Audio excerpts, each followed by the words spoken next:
Hello, everyone, and welcome to another episode of The Post Plant. So, today you have myself, drDelta, as well as Zahk, going to be talking to you about all of the highlights from the APAC region, what's been going on over the last few months. So, Zahk, thank you for coming to inform us all on what's been going on. I guess just first start, what makes your region really unique?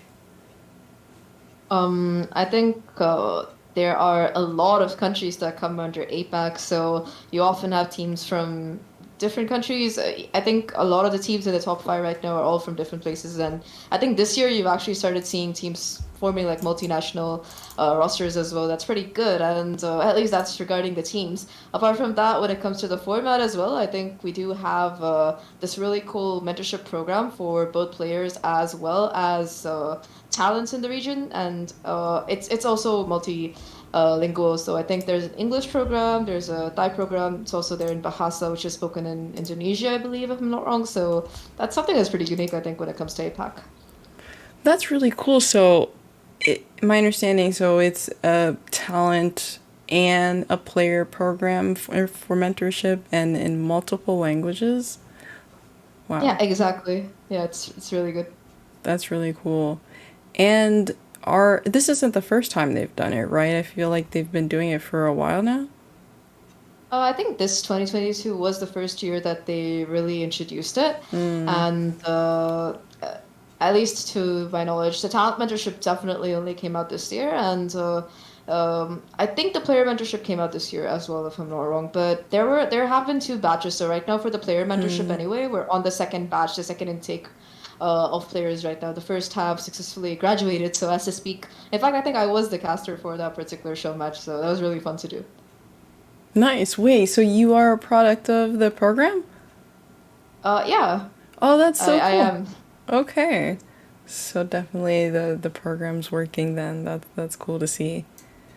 It's So, really good, especially if you look at the. I can't speak for the other languages, but for the English language, it's really instrumental in not only like figuring out the basics of being an on-screen talent, but also, it's just really nice to have a group of people that are also into the same thing as you, and you can work on being better with them. We have a lot of fun exercises and stuff. It's really nice, and Black and Blue is a fantastic mentor. wow, so you have like dedicated exercises and like workshops for the talent? Yeah, like on Discord, I suppose they're virtual, but they're Mm, still really nice. I think we meet like once every 2 weeks, around for an hour or two. It's quite nice. nice. How many of you all were there? At least I guess on the English language side. There are four of us. I think one of them does the PH broadcast for VCT PH. She just flew down to Indonesia for the LCQ, I believe. So Cool. that's pretty cool. And yeah, I think everybody is into casting in the different countries in one form or the other. So it's been pretty helpful. Wow. And I know you've been on some pretty big broadcasts yourself, so that's cool to see that they're just feeding into developing talent and it's actually working. That's amazing.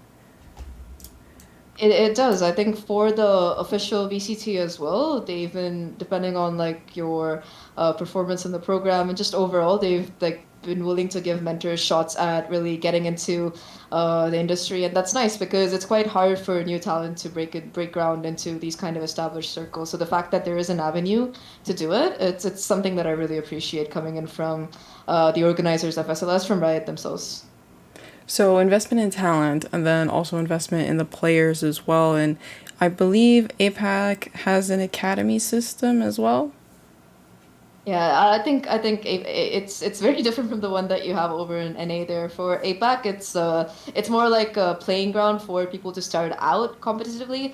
I believe that the minimum rank that you need to participate in the official Game Changers is about Diamond 1, if I'm not wrong, around the world. But for APAC, if you're below Diamond 1, that is Plat 3 and below, you can participate in Academy, only if you're below that particular rank. And they're like a small tournament, they differ in format. It's alternating months. So let's say the first month you'll have like a single player. You just sign up as an individual player. You get grouped into random teams based on your rank, and the top performing players they move on to the next stage. And basically, I think the top three players or top four players get like the prize pool.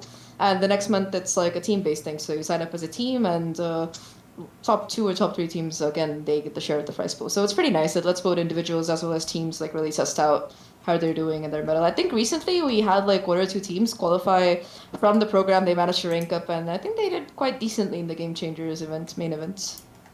Wow, that's so cool. So you're saying it alternates between individual players and then like after you've kind of found a team, then you get to try out as a team as well?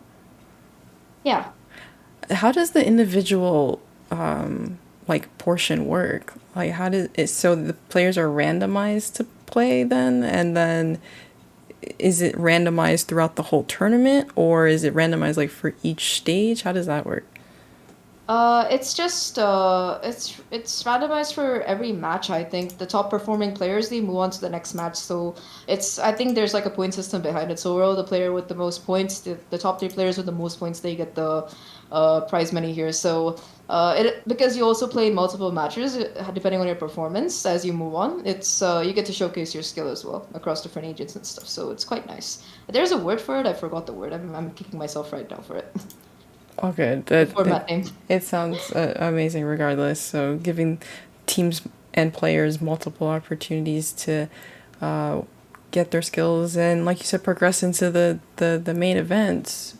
Well, I guess we can also talk about the main event. So I know APAC also has a bit of a different qualification This system format. compared to like NA. Sorry.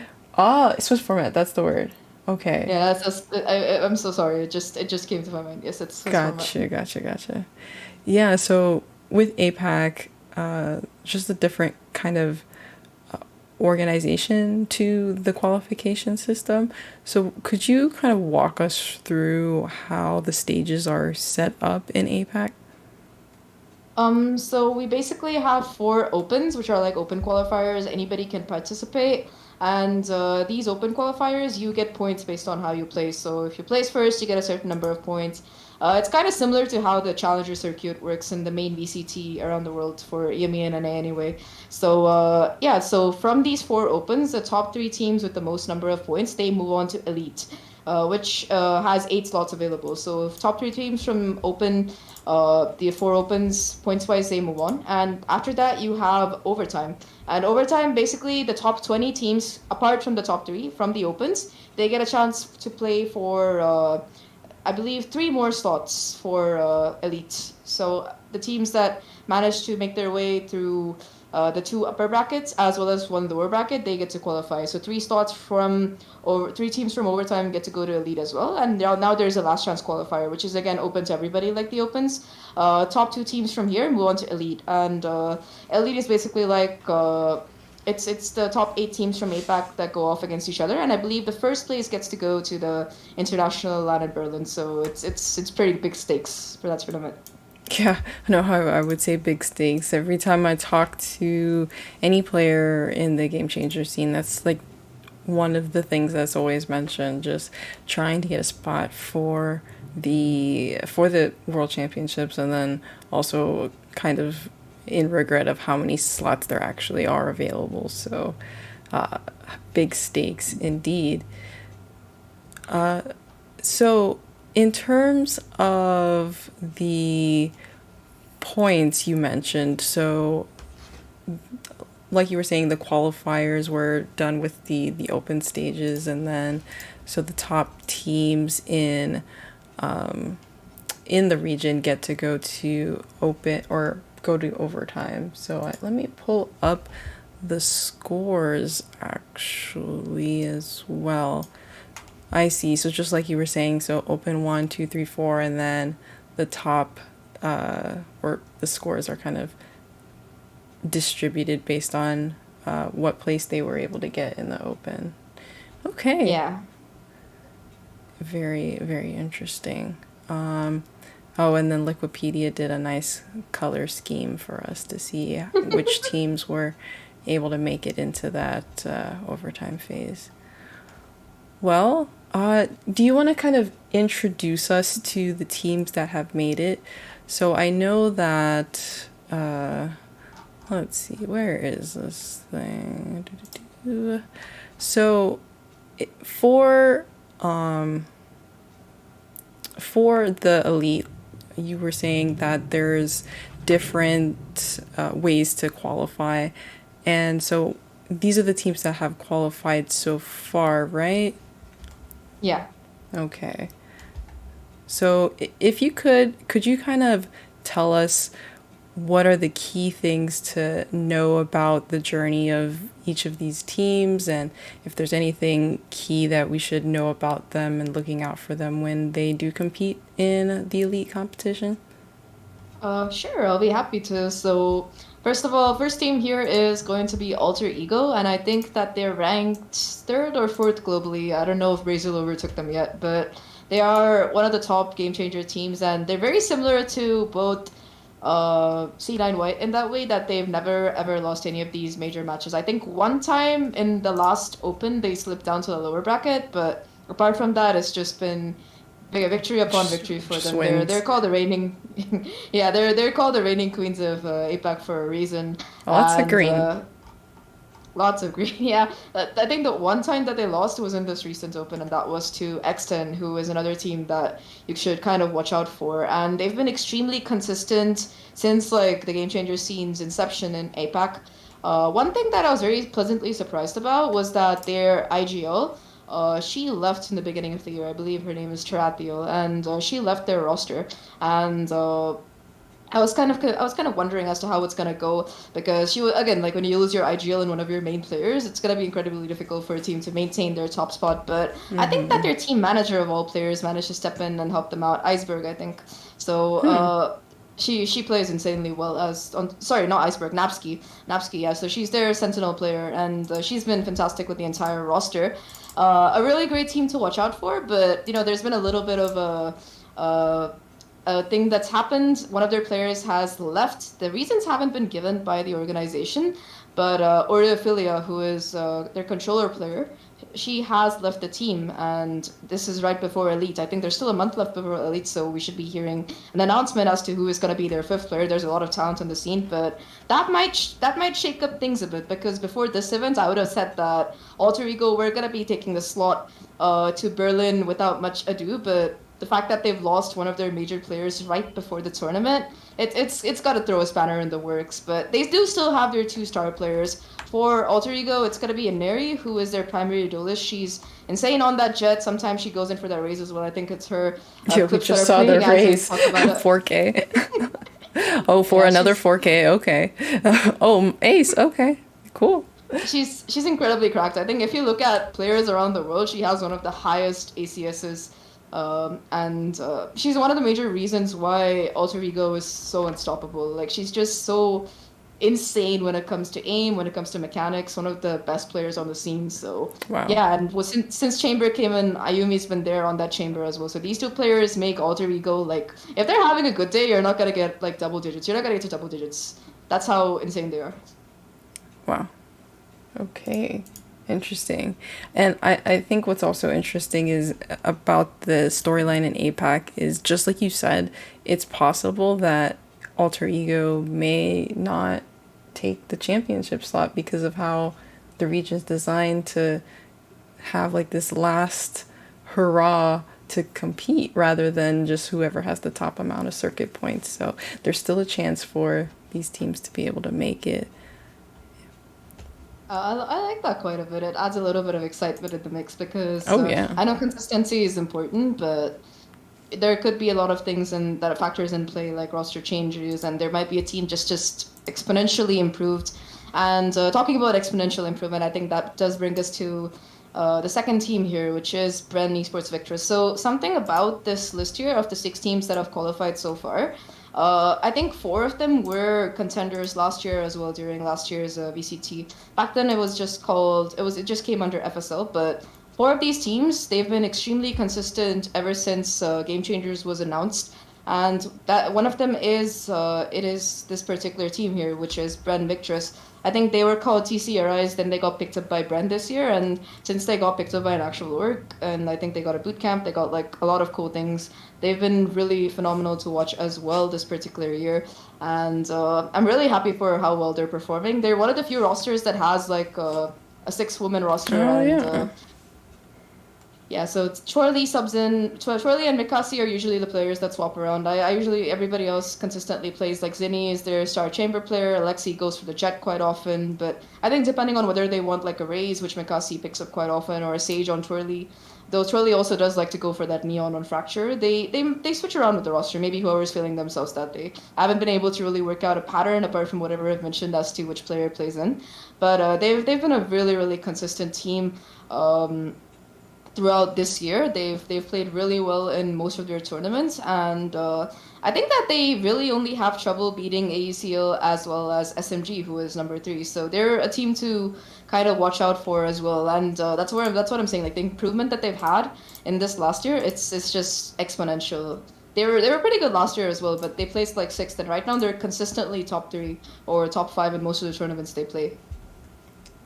So that's interesting that they are a six-person roster because there's always this discussion about how how either beneficial or not beneficial it can be. So the cons of like not everyone getting the same amount of play time, you have to work through more plays, but also I can't remember which team I spoke to, but they loved having a six-person roster because it just gave them flexibility and they could have the element of surprise and be like, this player should play in this day. And that's what it sounded like from you saying you can't like predict a pattern per se, that you can just go for the element of surprise on your players. So, or on the other team. So that's really cool that that team's able to do that.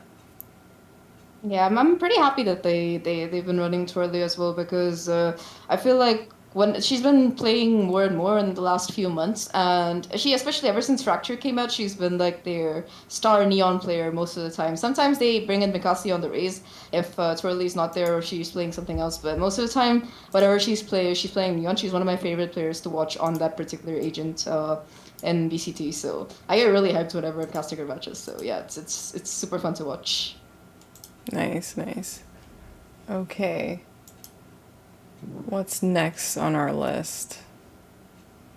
I believe that is Team SMG, which is number three points wise and one of the first three teams to qualify for the Elite. And they're also a team that has been around since last year. I think they were number three, or the players from them, and most of the players from them were number three in the Elite that happened last year. So this time around, they've been incredibly strong as well. And when it comes to their particular star player, I think without a doubt it has to be Kohaibi. She is one of the most cracked players I've seen, and whenever she pulls out that raise, people just go running scared. Like her mechanics when it comes to those satchels, and just the fact that she's able to create so much space with that particular agent, it's always really really fun to watch her. But Kohaibi might be the one who like steals the show, so as to speak. But the rest of the team as well, they're like incredibly consistent. That's the best word for them. Kohaibi might pop off or she might not. But even if she doesn't, there's always like other players who are there to like back her up. Like Envious is one of them. See her on the jet sometimes. She likes to pick up that double duelist role sometimes with Kohaibi. Kara Aphrodite as well. So the entire team is just incredibly consistent, and I think that's one of their strongest points. And I think the last time that they played in the finals against Alter Ego for the qualification, uh, it was a pretty close matchup. I think that Alter Ego they won, but the finals was a best of five. It was a 3-2. And the last map in particular was pretty close. It was like 13-9 or something, if I'm not wrong. So Oh, you're right. that is, I'm sorry? You were right. Yeah, Yes. 13-9. Yeah, so I remember watching that and I was like, oh my god, is this the moment where Alter Ego actually loses? And I mean, Wow. they didn't, but it was pretty exciting. Like, they had an incredible, they had a really good first half, so they could have done it. I was thinking that, like, when they were doing it, so yeah. Well, so just looking at this series in particular, one thing that strikes me is when you don't have a consistent role on the team. So it looks like with Alter Ego Celeste, like you were mentioning, and Neri being cracked, and so they're clearly on the dual list, so playing Raze, Jet, and Neon. But then you mentioned how cracked Kohabi is, but they play a Sky. I would love to see a cracked Sky play.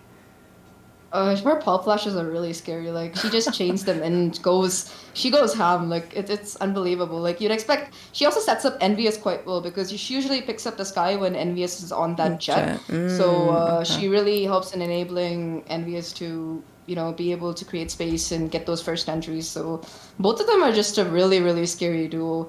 Honestly, like Ivy and Envious together, you don't want to go up against them if they're playing on the same side. And they often make these really aggressive plays, even on the defense. They like to go ahead and just surprise people, and it works so often. It's insane. Wow. No, that seems like a really good pairing. Again, like it's just throwing me off. The Jet player is also an Omen player, but if it's like you say, like they're pairing together quite well, then I guess yeah, you can get away with things like that. And then also being a six-player roster. Or wait, no, that was Bren. Okay, well, all these teams have some amazing thing about them. Yeah, like you mentioned, one thing about SMG is their flexibility. Like I think any day, any of their agents can play whatever role they feel like. A lot of them, uh, they just surprise you. Like when you prepare something and you think that this particular the player is gonna be doing this, and they instead take the smokes or they take an initiator, and you're like, excuse me, are you serious? And then they still pop off. They're one of the teams that has the most flexibility when it comes to the agents that their players play. I think. If I have to think about it, a lot of the players who play duelists in APAC, they are also very comfortable on the initiator role. Like, for example, Alexi, she plays Jet quite a bit, but you also see her pick up that KO quite often. So it's insane how comfortable they are switching between these roles. Like between maps, it's in the same series, they're like go from one role to the other in the next map, and they manage to make it work somehow. It just boggles my mind sometimes. I Interesting. don't see that in many other regions. Yeah, no, I feel like if anything, many of the teams, well, the well-known teams have pretty consistent players play the same role. It's I feel like there's a few exceptions, but for the most part, like the initiator player will stay on the initiator role, maybe switch to a controller, but usually like the duelist is always the duelist, that kind of thing. I guess with Chamber in the mix, that kind of throws things off, but for the most part, they kind of stick with their roles I mean, Chamber is basically a duelist at this point, the way at this people play point. him. That I But can't argue with that. I did see today that I saw it on one of the league's channels that he's getting a nerf, at least in they're going to be testing out the nerfs here, so I'm very happy. They're going to increase the timer on the TP, they're Oh, reducing the range of his TPs, and they're increasing the price of the Sheriff Bullets, they're making his ult 8 points, so oh, that hopefully people sounds stop like picking him a good so nerf. much. That's kind of sad. That's I was kind of enjoying his reign and of terror across the recent Masters and all of that. So we'll I see. mean, if you look at the stats for last year's Masters, I'm kind of a nerd when it comes to these things, but I think last year Jet, before she got nerfed into the ground this year, both Jet and Soa had like an almost perfect pick rate, and these days you barely see them. It's just Chamber instead. So I think what Riot's policy is, if one of them is nerfed, nerf them all, and it's fine. At least a good balance, at least. True, true, true. Okay. Yeah, no, that was it. Of all of the agents to have something done, that was the next one. So no arguments there. Okay. Yeah. Well, it sounds like we've discussed the three teams that have made it through their circuit points. So they qualified, like, I guess at this point, months ago, based on them being like the top three teams. But can you also share with us the teams that were able to make it through using the overtime competition? Yeah, so I think the first team that made it was Orangutan Female, and their run, it was very surprising that they made it for a lot of people because number one, they're one of the newest teams on the scene. So I think the first tournament that they played as a roster was Open 3, if I'm not wrong. And the thing is, this is one of the few rosters that has players from like several countries. Like Casper and Sway, they're from India. Japeeps and Kachao, they're from the Philippines, and they're old, one of their old players. Mythica, she was from Pakistan. They picked up Chloe, who, fun fact, she used to play for one of the other teams that qualified for Elite, but she plays for Orangutan. She joined them just for overtime. She's their dedicated Sentinel player, and yeah, so she's from Singapore. So it's a very, very multinational roster, and they're one of the teams I know that really makes a huge effort for a team that's barely been on the scene for a few months. I think that all the players, they get flown to a boot camp in Singapore and stuff. They really put in the work. I've spoken to some of them, like the players. I've spoken to Casper. I've spoken to Sway as well a bit. So I've heard that. I think that they, apart from Casper, who's been a little bit sick in the last few months, they had to bring in a sub. Lax, do you see the name mentioned? She's their substitute.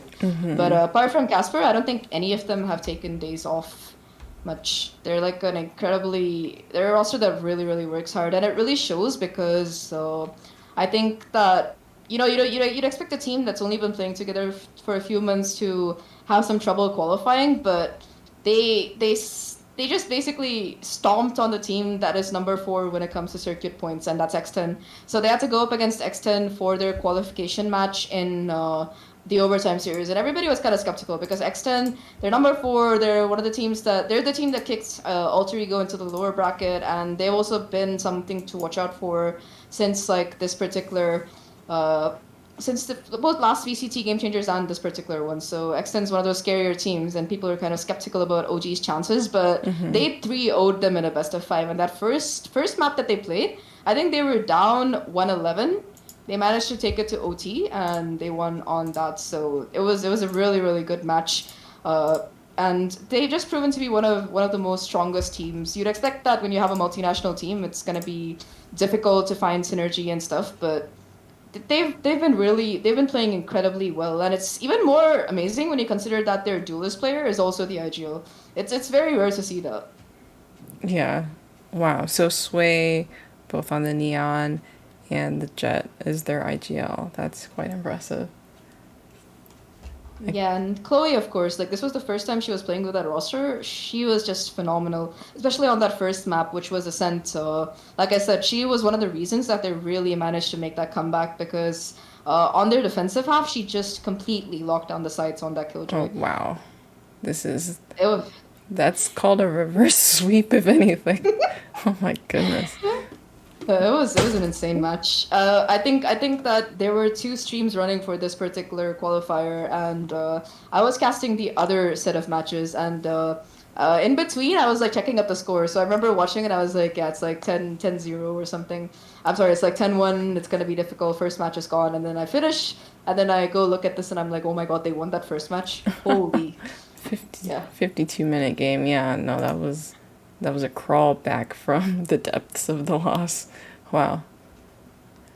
Well, that's interesting. And then it ended up winning a 3-0 over X10. And then, just like you said, X10 has been a team that has been performing quite well in this year, in like, I guess the whole tournament series. So, yeah, I guess a shocking loss.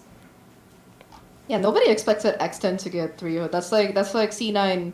That's like C9 White being 2-0 or something. Okay, not that bad, but it's like Shopify Rebellion losing to like a team that was very formed like new. 2 weeks ago. Right. Yeah, very, very new. Exactly. So it was a shock for a lot of people, but I was really happy for them because number one, the org itself is from my home country, so I have a little bit of personal bias. But more than that, I love the concept of having multinational teams in esports, and I like that a team treats their Game Changers roster with the same level of seriousness as their main roster, which is kind of rare to see in a lot of orgs. Like C9 does it, but you don't see that, especially in APAC, you don't really see that with a lot of orgs. Bren does it as well, so Bren, Victress, and Orangutan both have like my immense respect for really facilitating their players in that manner, and yeah, I'm just really happy that they're performing so well.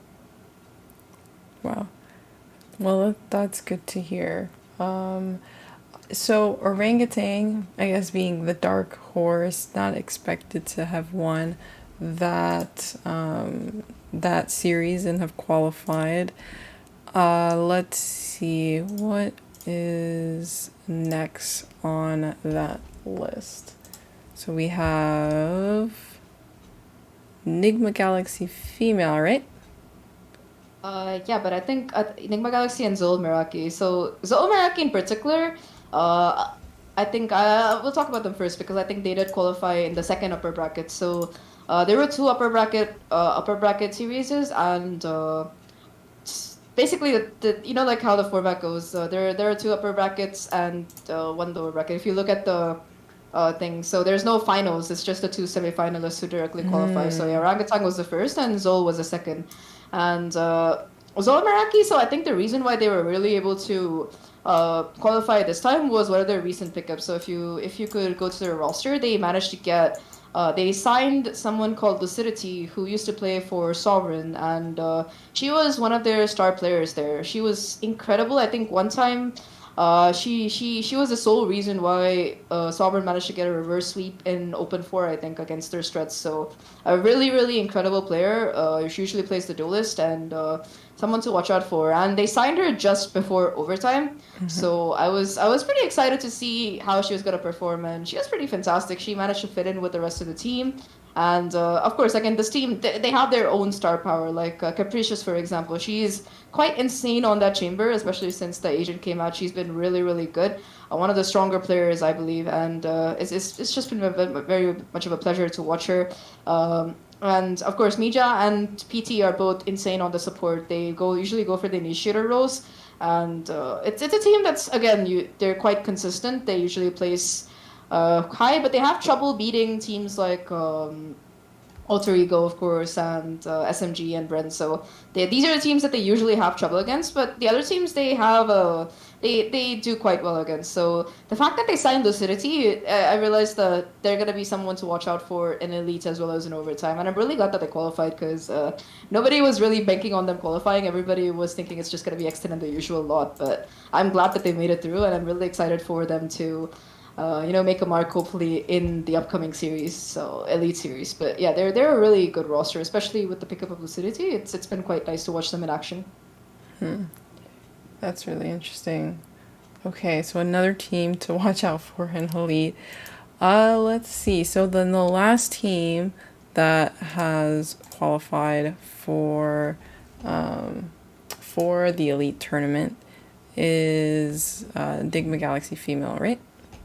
Yeah, so fun fact, one of the players for Nigma Galaxy, she is also the English mentor. Trick, she usually plays controller for them if I'm not wrong. So I've spoken to her. She's a really nice person and also one of their stronger players. I'm not sure if she's the ideal, but she's their sixth person basically. She doesn't play as much as she steps in sometimes. I think for this particular overtime, she was there on the team consistently, so it was really nice to see her. And she's been around since the beginning as well. So yeah, Trix is one of their players. I think their star player is Aya without a doubt.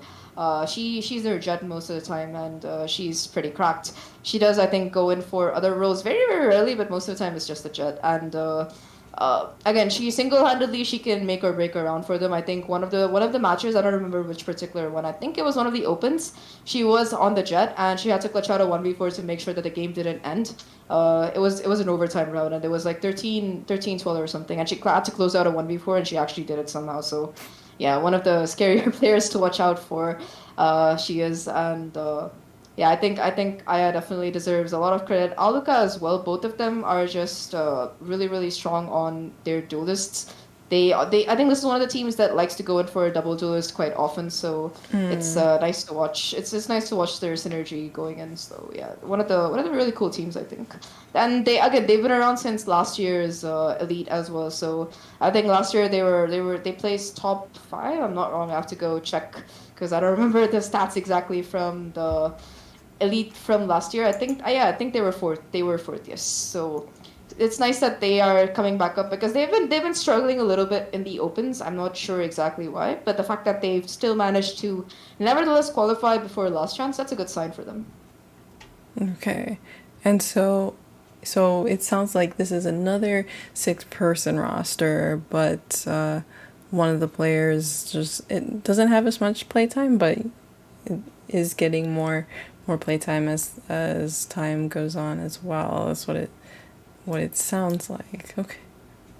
I'm not sure if Gwen is a full six-time six player or if she's a substitute because you don't see her I around as see. much. You do, yeah. I think Aluka, Aya, and Aluka and Aya always play. Like I don't think I've ever seen Nigma Galaxy play without them. Ivory as well.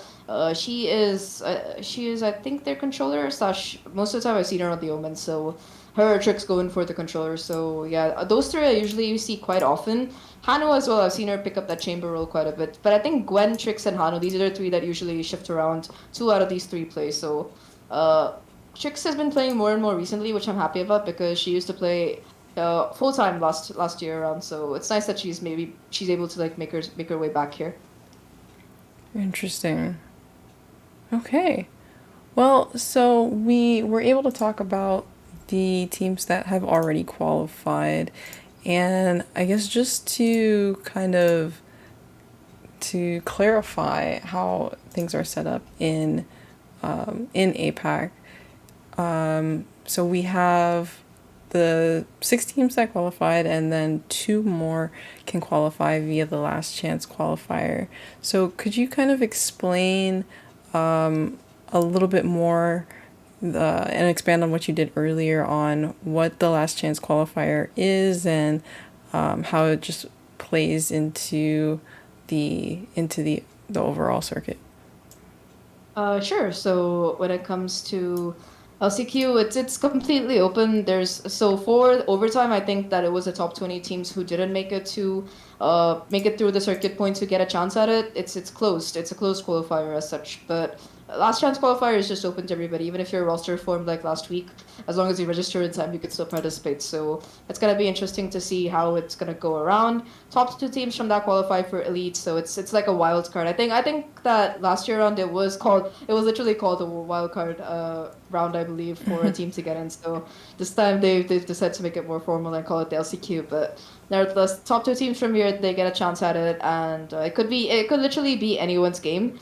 But I think teams that I would look out for, number one, I'm very surprised that they haven't made it so far. I think that they probably will take one of the slots if they can get back into form this time around, and that's probably going to be X10 Sapphire.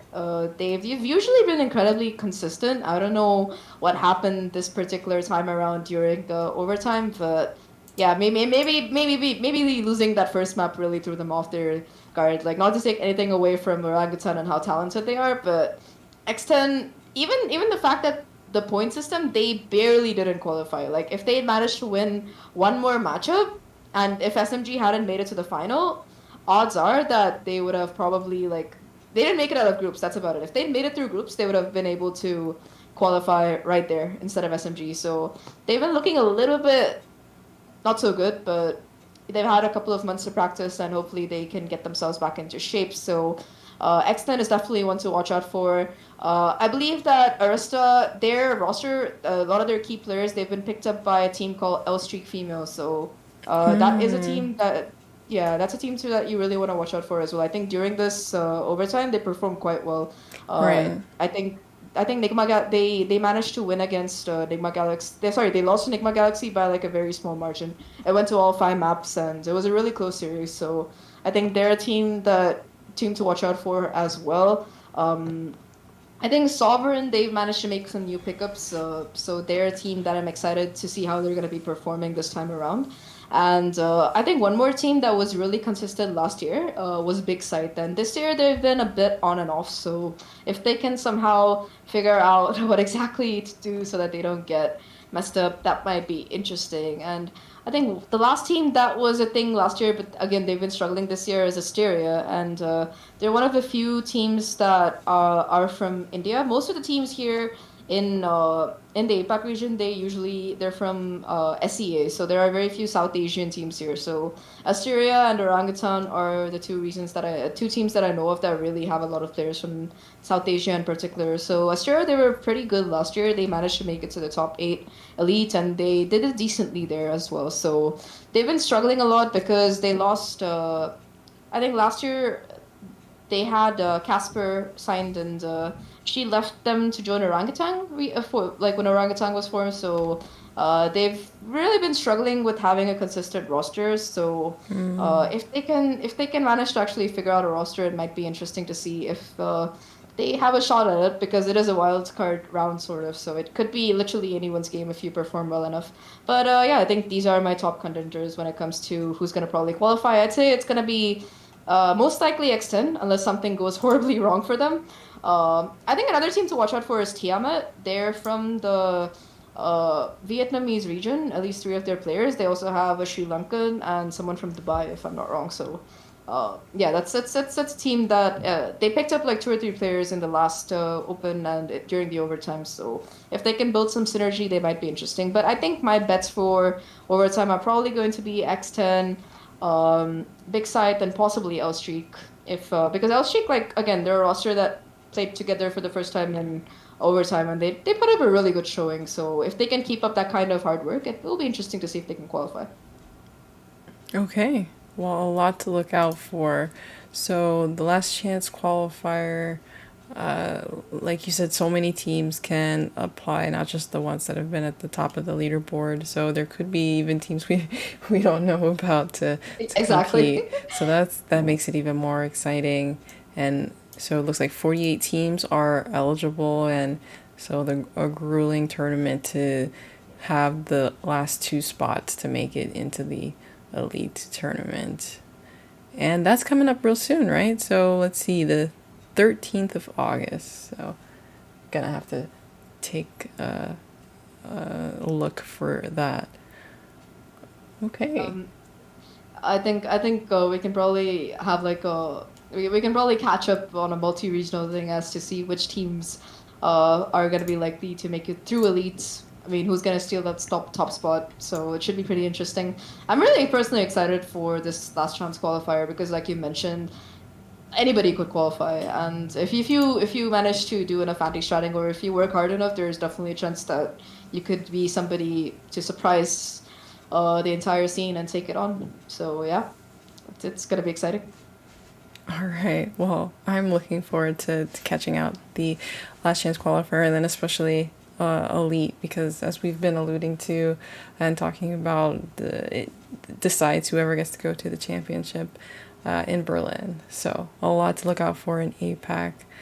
So Zach, anything else that you want to mention about your region? Any shout outs for APAC or for you? I think that somebody who deserves the biggest shout out is FSL. So they're like the partner. They partnered up with Riot to take care of the Game Changers scene, and they've been doing really well so far. When it comes to organizing tournaments, when it comes to picking up talent, when it comes to just creating initiatives that really help players and talent both come up and thrive as a region. I think APAC is the only region that has like a dedicated talents and player mentorship program both. So that's something that I feel incredibly happy to both be a part of and also see because I see the benefits that it has. I see how excited people get to participate in and sign up, and the number of signups that we get for those things are unbelievable. And the thing is that last year around, at least in the beginning, they did it just as a set of tournaments for people from SEA and from the APAC region as a whole. So the fact that they got recognized and they got picked up to be the official partner, and now what used to be called FSL Elite is now just VCT Game Changers. It just makes me happy because they've done a really good job so far, and I think they deserve a lot of credit as an organization and as a team, individuals as well, to really help APAC rise, so as to speak. Yeah, no, definite shout out to FSL. We had someone from FSL a few months ago, and them describing what was going on, and what you've described sounds amazing. And I hope that other regions do kind of take their lead in terms of the investment into both the talent and the players. All right. Well, that was our APAC Focus episode, another episode of the Post Plan. Thank you all for watching. And if you haven't already, please make sure you like and subscribe to this channel and the video. And thank you again for watching. Have a good one.